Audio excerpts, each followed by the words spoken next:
ইতালিতে বাংলাদেশ কমিউনিটির প্রতিনিধিদের কাছ থেকে স্মারকলিপি গ্রহণে অস্বীকৃতি জানায় ভারতীয় দূতাবাসের কর্মকর্তারা। আমরা ইন্ডিয়ান এমবাসিতে গিয়েছি সশরীরে, কিন্তু তারা আমাদেরকে এই লেটার তারা গ্রহণ করেন নাই।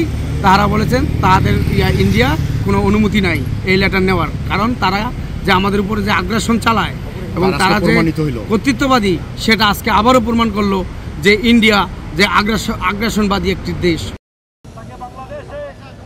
12টি দাবি নিয়ে প্রবাসী বাংলাদেশিরা একটি বিক্ষোভ সমাবেশ করে রাজধানী রোমে। ভারতীয় দূতাবাসের সামনে অনুষ্ঠিত হয় এই সমাবেশ। প্রবাসী বাংলাদেশিরা বিভিন্ন প্লাকার্ড হাতে এ সময় জড়ো হতে থাকে। বক্তারা বলেন, প্রতিবেশী দেশগুলোর সঙ্গে পারস্পরিক সম্পর্ক থাকবে সম্মানের ও বন্ধুত্বপূর্ণ।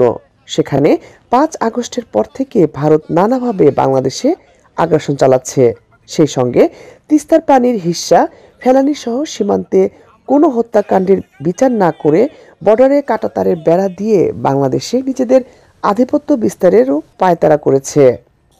ভারতের দায়িত্বশীল জনপ্রতিনিধিদের বক্তব্য থেকে শুরু করে ভারতের বিভিন্ন গণমাধ্যম বাংলাদেশের বিরুদ্ধে মিথ্যা তথ্য ছড়াচ্ছে বলেও অভিযোগ করেন বক্তারা। সেই সঙ্গে আগরতলাতে বাংলাদেশ উপ দূতাবাসে হামলায় দোষীদের বিচারেরও দাবি জানান তারা এবং দেশের হিন্দু মুসলিম সহ সব নাগরিকদের সার্বভৌমত্ব রক্ষার বিষয়ে সজাগ থাকার অনুরোধ জানান বাংলাদেশ কমিউনিটির পক্ষ থেকে সামাজিক ব্যক্তিত্ব আমিনুর রহমান সালাম ও ঢালি নাসির উদ্দিন। আমরা বাংলাদেশ, ইন্ডিয়া, ভারতকে আমরা হুঁশিয়ার দিয়ে বলতে চাই যে আমাদের বাংলাদেশের সার্বভৌমত্বের 1 ইঞ্চি মাটি আমরা কোনোদিন ছাড় দিব না। লাবণ্য চৌধুরী, 71, ইতালি।